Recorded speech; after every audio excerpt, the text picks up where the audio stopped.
तो चलिए आज बात करते हैं शॉर्ट फिल्म मिशन मुंह दिखाई की। ये कहानी है उस दिलचस्प मोड़ की जहां कह सकते हैं कि नया जमाना पुराने रिवाजों से जा टकराता है। अब जब ऐसा होता है तो फिर क्या होता है, आइए देखते हैं। सोचिए, कहानी की शुरुआत ही होती है गांव के एक बुजुर्ग के इस तीखे कड़वे ताने से। और ये ताना किसके लिए है? एक ऐसे पति के लिए जिसने लव मैरिज की है। बस यहीं से समझ लीजिए कि कहानी में तनाव की नींव पड़ जाती है। तो कहानी के दो मेन किरदार हैं। एक है अंजना, जो शहर की करियर ओरिएंटेड लड़की है, और दूसरा है उसका पति देवेश। अब शादी के बाद होता क्या है कि वो लोग पहुंचते हैं देवेश के पारंपरिक गांव, और बस यहीं से उनकी जिंदगी का एक बिल्कुल नया चैप्टर शुरू होता है। और गांव पहुंचते ही अंजना को लगता है एक जबरदस्त कल्चर शॉक।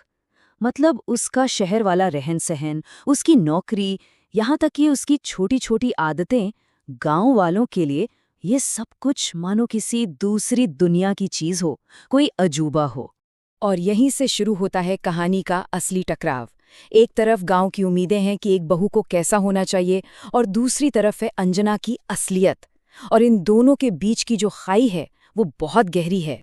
देखिए कितना फर्क है। गांव वाले क्या चाहते हैं कि बहू चौका बर्तन करे, पारंपरिक काम संभाले, और अंजना की असलियत क्या है? वो बेचारी अपने ऑफिस की मीटिंग्स और क्लाइंट कॉल्स के बीच फंसी हुई है, जूझ रही है। दो बिल्कुल अलग दुनियाएं एक ही छत के नीचे आ गई है। और फिर आता है ये शब्द चिचुक। सुनने में थोड़ा मजेदार लगता है ना, लेकिन ये सिर्फ एक शब्द नहीं है। ये गांव वालों की असली चिंता को दिखाता है। उन्हें सच में डर है कि भाई अगर बहू नौकरी करेगी तो घर का क्या होगा, परिवार का क्या होगा, और सबसे बड़ी बात पति का क्या होगा, कहीं वो चिचुक ना हो जाए। ये लाइन अंजना की पूरी बेबसी बयां कर देती है। सोचिए, उस पर इतना ज्यादा दबाव है, इतना प्रेशर है कि वो ये सोचने पर मजबूर हो जाती है कि कहीं मैंने पढ़ लिख कर कोई गलती तो नहीं कर दी। ये दिखाता है कि वो उस माहौल में कितना अकेला और कितना टूटा हुआ महसूस कर रही है। अब बात करते हैं देवेश की। वो एक मॉडर्न और बहुत सपोर्टिव पति है, लेकिन गांव की नज़र में उसकी यही सबसे बड़ी खूबी, उसकी सबसे बड़ी कमजोरी बन जाती है। और इसी कमजोरी को दिखाने के लिए उसे मेहर बसुआ जैसे ताने सुनने पड़ते हैं। ये शब्द उस जबरदस्त सामाजिक दबाव को दिखाते हैं जो देवेश झेल रहा है। क्यों? क्योंकि वो पारंपरिक मर्द वाले सांचे में फिट नहीं हो रहा, इसलिए सब उसका मजाक उड़ा रहे हैं। यहाँ देवेश का सब्र जवाब दे जाता है। वो गांव वालों की पुरानी सोच पर व्यंग्य से, सटायर से पलटवार करता है। वो हंसते हंसते मजाक में ही अपनी मॉडर्न सोच को, अपनी पार्टनरशिप को डिफेंड करने की एक आखिरी कोशिश कर रहा है। और देवेश की ये जो कश्मकश है ना, ये आज के भारत में कई मर्दों की कश्मकश है। सवाल ये उठता है कि आज के मर्द की असली पहचान है क्या? क्या वो एक पारंपरिक मुखिया है या फिर एक बराबर का साथी?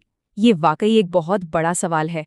तो अब कहानी पहुंचती है अपने सबसे अहम, सबसे क्रिटिकल मोड़ पर।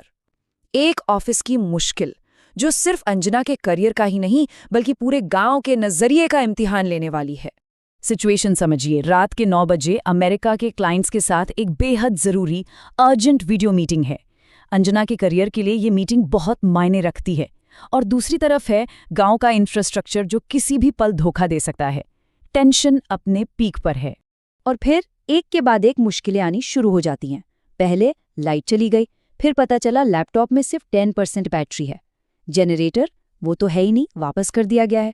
और इंटरनेट का सिग्नल वो इतना धीमा है कि वीडियो कॉल तो भूल ही जाइए। अब सवाल ये है कि ये मीटिंग होगी तो होगी कैसे? और ठीक इसी पल एक ऐसा चमत्कार होता है जिसकी किसी ने कल्पना भी नहीं की थी।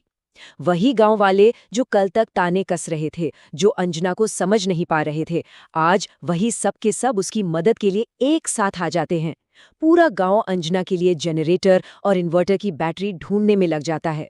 बस इसी एक रात की मुश्किल ने उन दोनों के बीच के सारे फासले मिटा दिए। और यहाँ से जन्म होता है एक नए रिश्ते का, एक नए परिवार का, एक नए अपनेपन का। देवेश का ये एक डायलॉग पूरी कहानी का सार है। तुम सिर्फ इस घर की नहीं, इस पूरे गांव की ऑफिशियल बहू हो चुकी हो। मतलब अंजना को अब खुद को साबित करने की कोई जरूरत नहीं थी। गांव ने उसे वैसे ही अपना लिया था जैसी वो थी, उसकी अपनी शर्तों पर। और ये बदलाव एक तरफा नहीं था। गांव वालों ने मीटिंग की कामयाबी को ऐसे मनाया जैसे वो उनकी अपनी जीत हो। ससुर जी ने खुद कहा कि घर में जो आरामदायक लगे वो पहनो, और जवाब में अंजना ने भी परिवार के लिए एक नया इन्वर्टर ऑर्डर कर दिया। मतलब आलोचना की जगह अब आपसी सम्मान ने ले ली थी। तो मिशन मुंह दिखाई कि ये कहानी हमें एक बहुत गहरे सवाल पर लाके छोड़ देती है। सवाल ये है कि बदलना किसे चाहिए, इंसान को समाज की नियमों में ढलने के लिए, या फिर समाज को ताकि वो हर नए इंसान के लिए थोड़ी जगह बना सके। शायद सही रास्ता इन दोनों के बीच से ही होके गुजरता है।